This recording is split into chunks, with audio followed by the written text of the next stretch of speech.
Hey guys, what's up? Quaid here.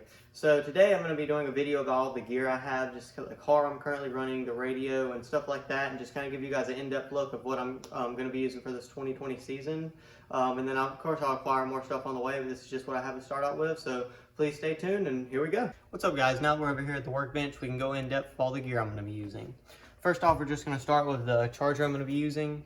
It's a Hi-Tech RDX1. It's a really good lightweight charger. I really like the just how portable it is. You can take it anywhere. I usually just keep it in this box with all my little charging adapters.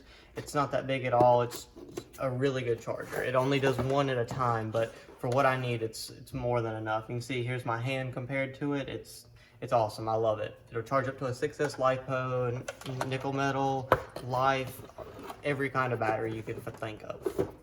As far as batteries, this is just Electron Pro 8000 100C 2-cell. I put it in the Traxxas Rock Crawler. It just lasts a really long time and it gives me the most run time. This is just a battery I picked up on Amazon for like 20 bucks. Really couldn't beat it. It just goes in the starter box. I just wanted a little battery that was powerful enough to start the buggy, but light enough to not make the starter box bulky and just, you know, oh, I gotta pick up my starter box, take it to the pit stand, but it is what it is. And then we have a Gens Ace Adventure 5000. I haven't used this battery yet, still new in the box. It's just a backup in case I needed one. Now, moving down to one of the first cars. This is a Mugen MBX8R Worlds. I picked up off a guy off eBay. It was a really good deal. It's almost ready to run. Only thing I had to buy was a radio and everything, but I already had it, so it's good.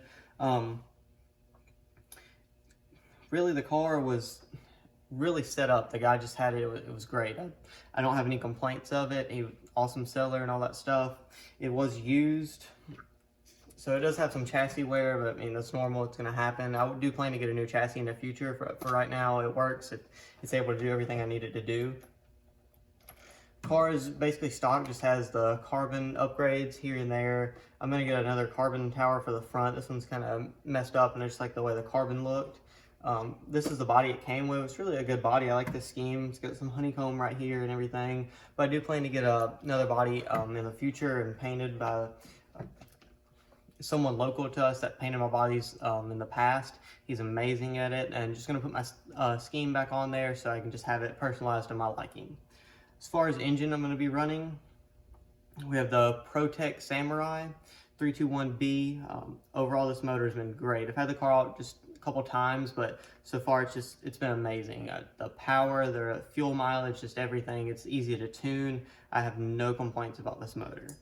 Now on the inside, I am running an OS7 carb adapter, just a regular Mugen filter and everything.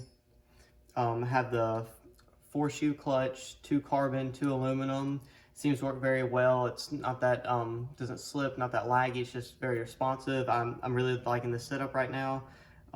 It's what I'm going to stick with for the rest of the season unless something happens, or I just feel like for a bigger track I need to switch up maybe the pinion or something. For right now, it seems to be great for the local tracks. As far as the pipe we're running an OS Speed 2090. It's a little hard to read, I forgot. Have the long header on there. It's a really good pipe. Don't have any complaints. I haven't really had any experience with this pipe before, but like I said, it came with the motor and it just seems to work really well together. So that's what we're going to be running there. As far as servos, we have 2 ProTech 155S servos. These servos, they're great. Again, I don't have any complaints out of these. I'm really liking the way they did the first 2 times I went to the track. Other than that, they've just been awesome. They're very, very fast, had plenty of torque, and they were just awesome. In the past, I did run Hi-Tech servos and some Savox. For the price, Savox probably going to be the cheapest bet with the best performance. But for these, I think these are 130 bucks on A-Main. Really, for what you get out of them, you can't beat that. If they go out, I'm going to replace them with the same thing. I don't plan to change this any time. It's just, again, I'm really liking that setup. The servos just seem to be performing very well. As far as radio, using a Sanwa M12S. This is the Piano Black Edition.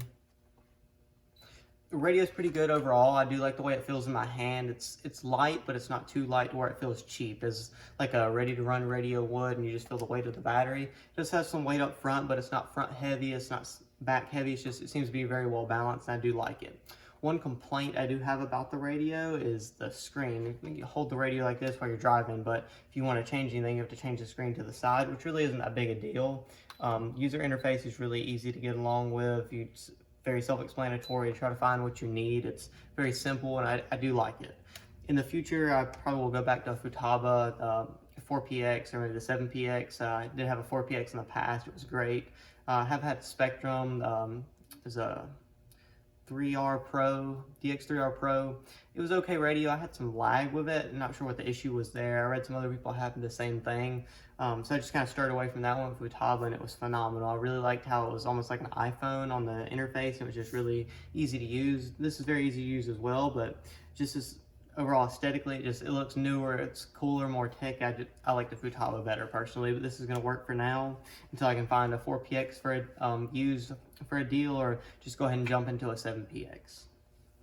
As far as fuel, I'm going to be running the VP PowerMaster 30% Testman blend. So far the fuel seemed to be really good. I didn't have any problems with it. In the past I've run Byron's fuel, it's the only thing I usually run. But this is at my local hobby stop to me in Monroe. Awesome RC cars, really cool guys. Y'all are in the area, go check them out. They have everything you need. The owner there is just super friendly, really nice. I really like him. And luckily they stock this, so that's what I'm going to be running for that. Just have a team associated fuel bottle, nothing major for that.